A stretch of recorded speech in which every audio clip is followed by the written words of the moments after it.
ನಮ್ಮ ಶಿವಪ್ರಸಾದ್ ಜಿಲ್ರು ಪ್ರಮೋಷನ್ ಆಗಿ ಅವರನ್ನು ನಮ್ಮ ಇಲ್ಲಿ ಎಕ್ಸಿಕ್ಯೂಟಿವ್ ಇಂಜಿನಿಯರ್ ಆಗಿ ಬಿಜೆಪಿ ಸರ್ಕಾರ ಇದ್ದಂಥ ಸಂದರ್ಭದಲ್ಲಿ ಮಾಡಿದ್ವಿ. ಆ ಸಂದರ್ಭದಲ್ಲಿ ಸ್ಪರ್ ರೋಡಿನ ಕಲ್ಪನೆ ಅಂತ ಹೇಳಿದ್ರೆ ಒಂದು ಧಾರ್ಮಿಕ ಶ್ರದ್ಧಾ ಕೇಂದ್ರಗಳಿಗೆ ಜೊತೆಗೆ 2 ರಾಷ್ಟ್ರೀಯ ಹೆದ್ದಾರಿಗಳನ್ನು ಬೆಸೆಯುವಂತ ಒಂದು ಹೆದ್ದಾರಿ ಇದ್ರೆ ಅದನ್ನು ಅಪ್ಗ್ರೇಡ್ ಮಾಡಿ ಅದನ್ನು ಸ್ಪರ್ ರಸ್ತೆಯನ್ನಾಗಿ ಮೇಲ್ದರ್ಜೆಗೆ ಏರಿಸತಕ್ಕಂಥ ಒಂದು ವ್ಯವಸ್ಥೆಯನ್ನು ಕೇಂದ್ರ ಸರ್ಕಾರದ ಲೋಕೋಪಯೋಗಿ ಇಲಾಖೆ ಮೂಲಕ ಮಾಡಿದ್ರು.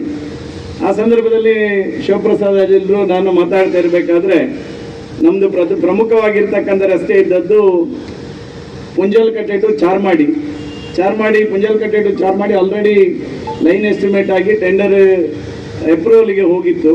ಹಾಗೆ ಈ ಒಂದು ಸ್ಪರ್ ರಸ್ತೆಯು ಬಂದಾಗ ಧರ್ಮಸ್ಥಳದ ಕ್ಷೇತ್ರಕ್ಕೆ ಸಾವಿರಾರು ಭಕ್ತರು ಬರುವಂತಹ ಪೆರಿಯ ಶಾಂತಿ ಟು ಉಜಿರೆ ರಸ್ತೆಯನ್ನು ನಾವು ಸ್ಪರ್ ರಸ್ತೆಯಲ್ಲಿ ಸೇರಿಸಬಹುದಾ ಅಂತ ಹೇಳುವಂಥ ಚರ್ಚೆಯನ್ನು ನಾನು ಶಿವಪ್ರಸಾದ್ ಜಿಲ್ರು ಮಾಡಿದ್ವಿ.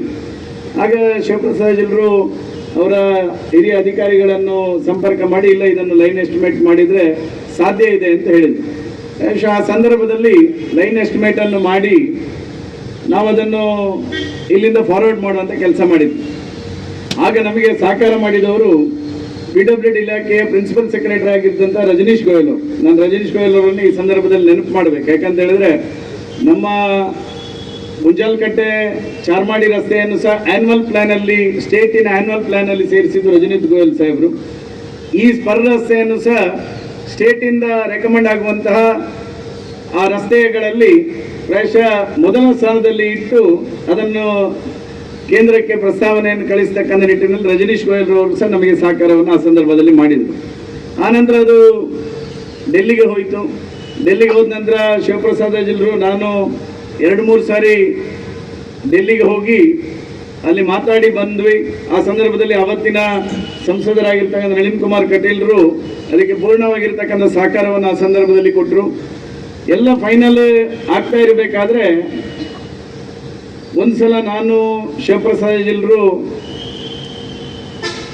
ಗಡ್ಕರಿ ಅವರ ಆಫೀಸಿಗೆ ಹೋದಾಗ ಅಲ್ಲಿ ಜಾರ್ಖಂಡಿನಿಂದ ಸ್ಪರ್ ರೋಡ್ ಸ್ಯಾಂಕ್ಷನ್ಗೆ ಬಂದಿದ್ರು, ಬಿಹಾರದಿಂದ ಸ್ಪರ್ ರೋಡ್ ಸ್ಯಾಂಕ್ಷನ್ಗೆ ಬಂದಿದ್ರು, ಉತ್ತರಾಖಂಡದಿಂದ ಸ್ಪರ್ ರೋಡ್ ಸ್ಯಾಂಕ್ಷನ್ಗೆ ಬಂದಿದ್ರು. ಅವತ್ತು ಶಿವಪ್ರಸಾದ್ ಜಿಲ್ಲೆ ಹೇಳಿದ್ರು ಫೋರ್ಸ್ ನಮ್ಮ ಒಂದೆರಡ ಖಂಡಿತ ನಮ್ಮ ಅಂತ ನಮ್ಮ ಹೇಳಿದ್ರು. ಅದರ ಮರುದಿವಸ ನಾನು ಬೆಂಗಳೂರಿಗೆ ಹೋಗ್ಲಿಕ್ಕೆ ಶಿವಪ್ರಸಾದ್ ಮಂಗಳೂರಿಗೆ ಬಂದು ಪೂಜಾ ಕೇಂದ್ರವನ್ನು ಭೇಟಿ ಮಾಡಿಟ್ಟಿದ್ದೇವೆ, ನೀವೊಂದು ಮಾಡಿದ್ರೆ ಆಗ್ತದೆ ಅಂತ ಹೇಳಿ ಪ್ರಾಯಶಃ ಅದಕ್ಕೋಸ್ಕರನೇ ಮತ್ತೆ ಒಂದು ಗಡ್ಕರಿಯನ್ನು ಮಾತಾಡಿ ಮತ್ತೆ ಪೂಜೆ ಡೆಲ್ಲಿಗೆ ಹೋಗಿ ಮೀಟಿ ಇದನ್ನು ರಸ್ತೆಯನ್ನು ಕೈಗೆತ್ತಿಕೊಳ್ಳಬೇಕೆನ್ನುವಂತ ವಿನಂತಿಯನ್ನು ಮಾಡಿದ ಕಾರಣ ಅವತ್ತು ರಸ್ತೆಯಲ್ಲಿ 16 ರಸ್ತೆ ಪ್ರಸ್ತಾವನೆ ಇಡೀ ದೇಶದ ಬೇರೆ ಬೇರೆ ಪ್ರದೇಶದಿಂದ ಬಂದಿತ್ತು. ಕರ್ನಾಟಕದಲ್ಲಿ ಅದರಲ್ಲಿ ವಿಶೇಷವಾಗಿ ದಕ್ಷಿಣ ಭಾರತದಲ್ಲಿ ಮೊದಲ ಅನೌನ್ಸ್ ಪೆರಿಯ ಶಾಂತಿ ಎನ್ನುವಂಥದ್ದನ್ನು ಹೇಳಲಿಕ್ಕೆ ನಾನು ಬಹಳ ಇಷ್ಟ ಪಡ್ತೇನೆ.